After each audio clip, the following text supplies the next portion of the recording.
социалдык тармакта иштеп аткандардын жана пенсияны, айлыктарын 2 жылдан кем эмес көтөрөм ошон үчүн айтып атам, урматтаган 6 жылда сөз көтөрүлөт булардагы.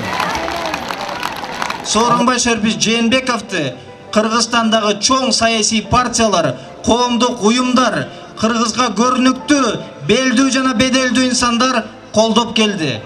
Демек, Жээнбеков элдин биримдигин, мамлекеттин бүтүндүгүн сактап калганга, бекемдегенге толук эрки, күчү да, дарамети да жетет деп ишенимдүү билдиремин. Азыркы убакта көбү ушу акчанын негизинде бийликке, акчага, байлыкка түшүнгөндөр бар да.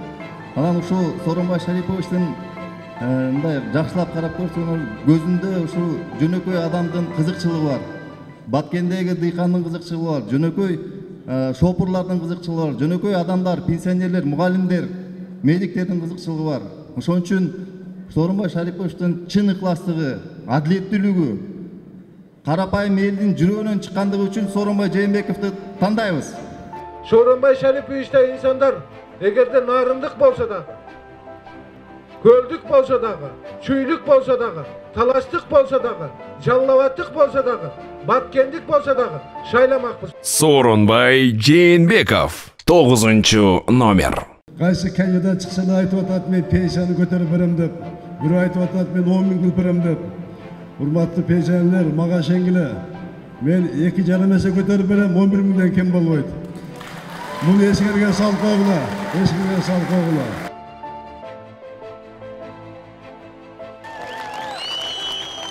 Ушул кишинин басып өткөн жолун, ушул кишинин жөнөкөйлүгүн, ушул кишинин мамлекеттүүлүгүн, иштеген кызматтарын көрүп, мен сиздердин алдыңыздарга келип, колдоп, ушул киши менен келип отурам. Көпкө ойлондук. Мен дагы бир партиянын жетекчиси катары эки жагымды карап, ойлонуп, ушул алдыда айткан сапаттарына ушул кишини алдыңыздарга колдоп келдим. Жаш мундарды колдоо, улуу кыргыз көчүн улайм деп, эртеңки ушу жаштар менен бирге кетүүнүн эң негизги айкын далили катары айтып өтүлөт. Экинчи айкын далили катары мен ушул Актала Куттуу жердин кулуну катары, ушул жердин архивинде иштеп, мына бүгүнкү күндө эл аралык симпозиумдарга катышкан докторлук даражага чейин жетип отурамын. Мына бу да болсо өкмөттүн, же болбосо ошол жаштарды колдоонун шарапаты менен болуп турат. Биз биригип, бир муштум болуп түзүлүп, бир билек болуп, бир жакадан баш чыгарып, бир жеңден кол чыгарып, ноокаттын артуу баштуу, баш көтөргөн жигиттери, кыздары биригип атканда, менимче бизди алдыга түшүрүп чыккан сиздерди элибиз колдоп алат.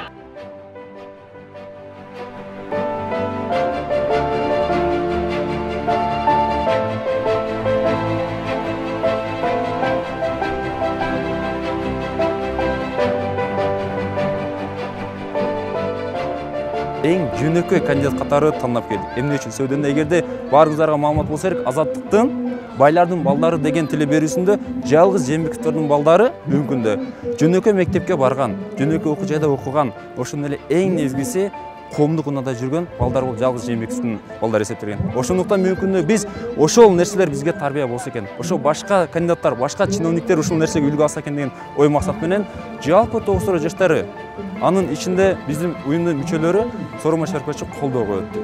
Ош окуясында менин жүгүмү жеңилдетип, Ош областы районунда бир чатак чыгарттырбай, быткылдатпай кармап турду. Сооронбай Жээнбеков 9-номер. Ирригациядан программа кабыл алдык. Ушул миграция аз болсун деп 10 жылдык эмнеге кетип атышат? Жери бар, суусу жок. А суусу жок жерге кантип өндүрө алат? 65 000 гектар жаңы жер ишке киргизебиз. Мына таза суу программасын кабыл алдык. Эгемен жылда чечилбеген таза сууну мен айттым, 5 жылда чечебиз. 5 жылда Кыргыз мамлекетинин бардык айылдары, шаарлары таза суу менен камыс болот, урматтаган айтылгандар. Таза сууда биздин Кыргызстан тарыхында болгон эмес. Бюджеттен түздөн-түз акча берилет деп. 2 жылда 2016-га 100 миллион, ал эми 2017-ге 200 миллион сом бюджеттен каралып берилип атат. Ирригация программасыны Баткен областан баштайлы деп айтты. 58 миллиардтын 29 миллиарды Баткен областыга бөлүндү. 500 проект бар экен ирригация суу чыгарып жер өздөштүрүү боюнча. Алмаз Шаршевич убагыны бүтүп, Экинчи дагы бир президентке өткөрүп бере турган убакыт келди. Кыргызстанда мен бир эле Жээнбеков Сооронбай Шариповичке ишенем.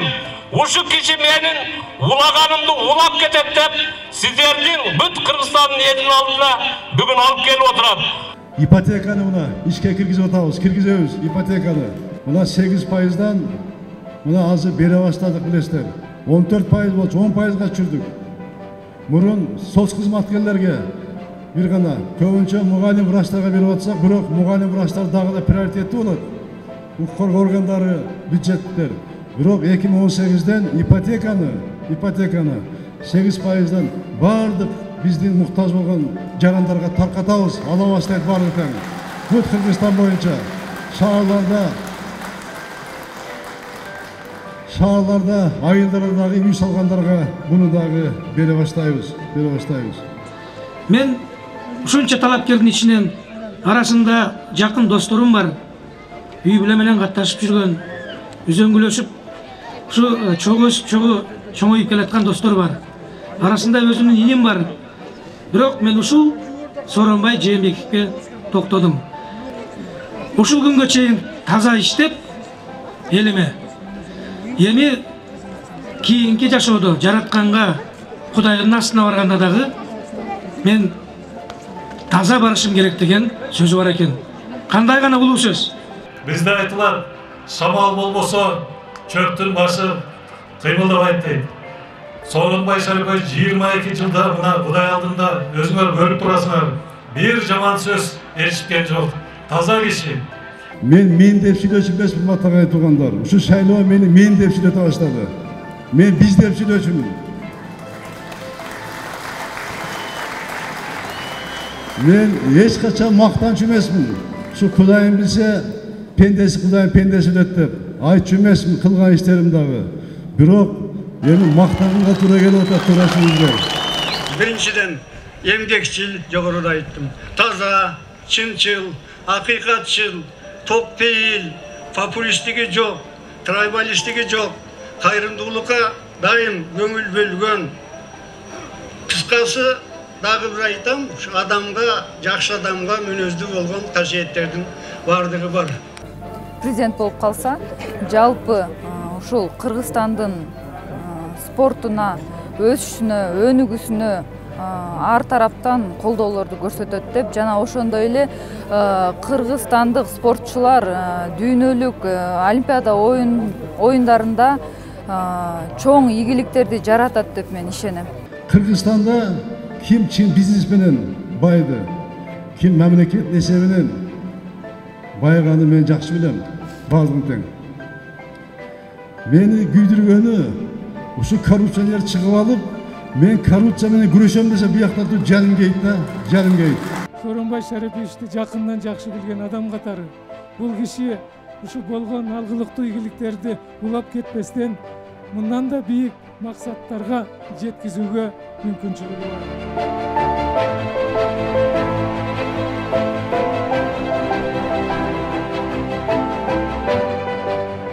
Ушул жетишкендиктерди кармап калып, бүтөлөктөн улап, астадагы чоң реформалар бар.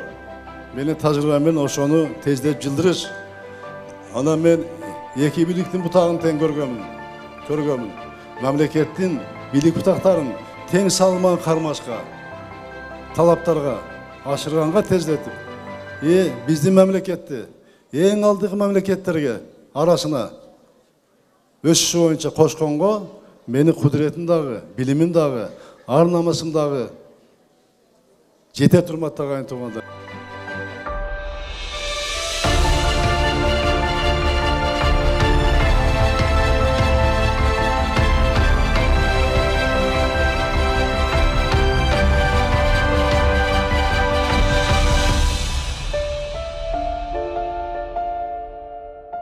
Сооронбай Жээнбеков 9-номер.